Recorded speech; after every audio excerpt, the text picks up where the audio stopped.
बच्चियों, दर्जी बदल लेना, नाई बदल लेना, मोहल्ला बदल लेना, इलाका बदल लेना, होटल बदल लेना, जूती का ब्रांड बदल लेना, फोन बदल लेना, घड़ी बदल लेना, लेकिन पुत्र अकीदा ना बदलना कभी भी। ओ भाई, ये इंजीनियर की क्या औकात है? तू और मैं उस अकीदे पे हैं जिस अकीदे पे गौसे पाक थे। तू और मैं उस अकीदे पे हैं जिस अकीदे पे जनाब ख्वाजा गरीब नवाज थे। एक क्लिप पुस्तक जाना चाहिए ताकि अपने कमरे में बैठ कर उसको मखसूस जगह पे मिर्चें लगे। ये क्लिप उसके पास जाना चाहिए ताकि अपने कमरे में बैठ के ना वो ऐसे ऐसे करे, उसको मखसूस जगह पे मिर्चें लगे। उन्होंने कहा कि प्यारे बच्चों, वो जो बच्चे वहां पे बैठे थे, उन्होंने कहा कि अपना दर्जी बदल लेना, नाई बदल लेना, घड़ी बदल लेना, ब्रांड बदल लेना, लेकिन कभी भी अपना फिरका ना बदलना। वैसे उन्होंने अकीदे का लफ्ज इस्तेमाल किया है, लेकिन मैंने उसे फिरका बोला क्योंकि जाहिर है कि वो अकीदा अपने उसी फिरके को समझते हैं, बाकी लोगों को तो बदअकीदा समझते हैं। तो ये उन्होंने पहली नसीहत उसमें इरशाद फरमाई। अब मेरा मासूमाना सवाल है कि अगर आपकी ऑडियंस में कोई देवबंदी बैठा हुआ है, अहले हदीस बैठा हुआ है, क्या उसके लिए भी आपकी ये नसीहत है कि अपना अकीदा ना बदलना?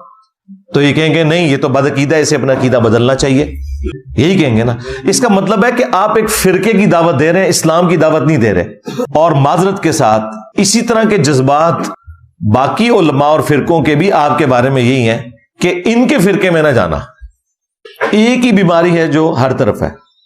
अब मुझे बताएं, अगर कोई शख्स कादियानियों के घर में पैदा हुआ है, उस तक मिसबाई साहब का ये क्लिप पहुंच गया, हाँ, कि अपनी घड़ी बदल लेना, ब्रांड बदल लेना, नाई बदल लेना, दर्जी बदल लेना, अकीदा ना बदलना, और मिसबाई साहब वो खत्म नबूवत से मुतल्लिक इसी किस्म के कुफरी अकीदे पे मर गया, तो उस बुराई का वबाल किसके ऊपर होगा?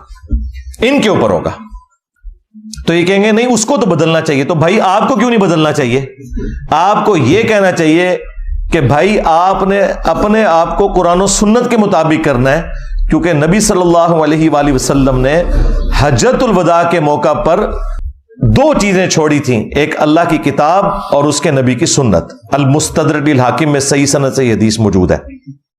बाबा कोई नहीं था छोड़ा, बाबे वाले हो, हाँ, हालांकि नबी इस्लाम के पास वो बाबे थे जो छोड़े भी जा सकते थे, सहाबा इकराम अलैहिम रिदवान। लेकिन आप सल्लल्लाहु अलैहि वसल्लम को पता था कि जैसे मैं दुनिया से चला गया, इन बाबों ने भी दुनिया से चले जाना है। मैं उन चीजों के साथ जोड़ के जाऊं उम्मत को कि अगर कोई शख्स 1400 साल बाद भी आए ना, तो वो उसके साथ जुड़ सके, यानी कुरान और सुन्नत के साथ।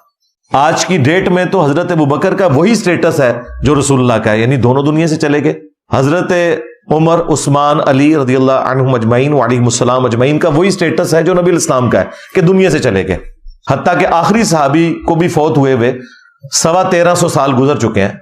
अबू तुफैल आमिर बिन वासिला अल मुतवफ़ा 110 हिजरी में मुफौत हुए, और आज चल रही है 1445 हिजरी।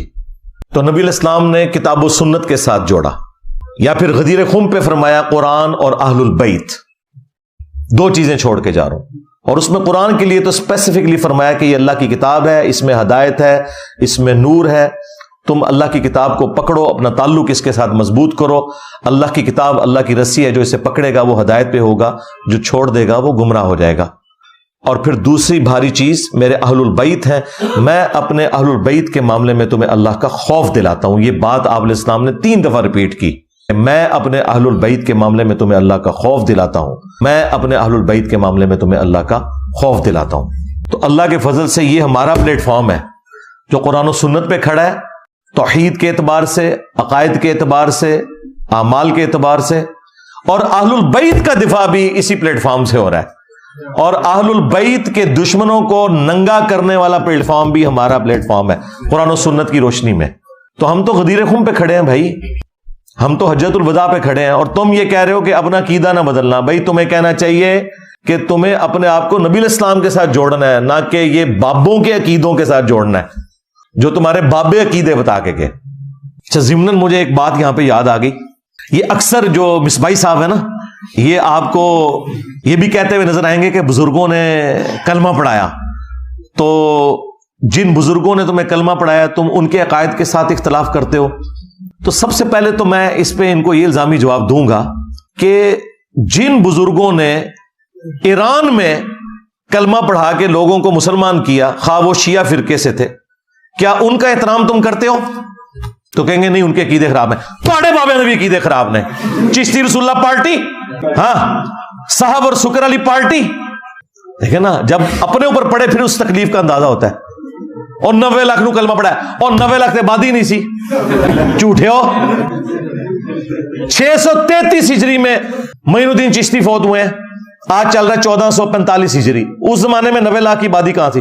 اگر اس وقت 90 لاکھ مسلمان ہوا ہوتا نا تو آج سب کانٹیننٹ میں 80% لوگ مسلمان ہوتے۔ آج بھی صرف 20% مسلمان ہیں، 80% نان مسلم ہیں۔ جھوٹ بولتے ہو۔ اور اس سے بڑا چھکا یہ ہے کہ اس وقت سلطان الہند تو ڈاکٹر ذاکر نائک ہیں، جنہوں نے سینکڑوں ہندوؤں کو کلمہ پڑھا کے مسلمان کیا ہے۔ کیا تم نے ڈاکٹر ذاکر نائک کو ولی اللہ مان لیا؟ کہتے ہیں نہیں نہیں نہیں، اس کے عقیدے ٹھیک نہیں ہے۔ کلمہ تو پڑھایا ہے کیمرے میں، تمہارے بابوں کا تو کوئی ریکارڈنگ موجود نہیں ہے۔ کہتے ہیں نہیں، وہ بخاری مسلم میں حدیث ہے کہ اللہ تعالیٰ چاہے تو فاسق سے بھی دین کا کام لے سکتا ہے یہ فاسق ہے، دین کا کام اللہ تعالیٰ نے لے لیا ہے۔ تو سرکار بس اسی کو ہی اپنے بزرگوں کے اوپر بھی آپ اپلائی کر لیں۔ یہ ہمارا علمی جواب، اینٹی وینم الزامی جواب ہے۔ اور سب سے بڑھ کر ان انگریزوں کو سلام ہے جنہوں نے پرنٹنگ پریس بنائے کہ آج قرآن، بخاری، مسلم ہمارے گھروں میں موجود ہے۔ یہ بغداد شریف والوں نے، اجمیر شریف والوں نے تو نہیں بنائے، ورنہ تو ہمارے پاس قرآن بھی نہ ہوتا اگر ہاتھ سے لکھا جاتا۔ تو کیا انگریزوں کی اس خدمت کو تم مانتے ہو؟ آپ کو کہ خدمت ہے، لیکن ان کے عقیدوں کو نہیں ہم لے کے چلیں گے۔ عقیدے وہی ہیں جو کتاب و سنت میں ہیں۔ سرکار ہم بھی عقیدے وہی مانیں گے جو کتاب و سنت میں ہے، اور جو کتاب و سنت میں عقیدے نہیں، خواہ تمہارے بابوں کے ہو یا ان کے بابوں کے، ہمارا کوئی لینا دینا نہیں۔ کیوں؟ کیونکہ میرے نبی سا ہے ہی کوئی نہیں، تیرے بابے تھے شے ہی کوئی نہیں، بلکہ بابے تھے شے ہی کوئی نہیں۔ احترام سے ذرا بابوں کا نام لینا چاہیے نا۔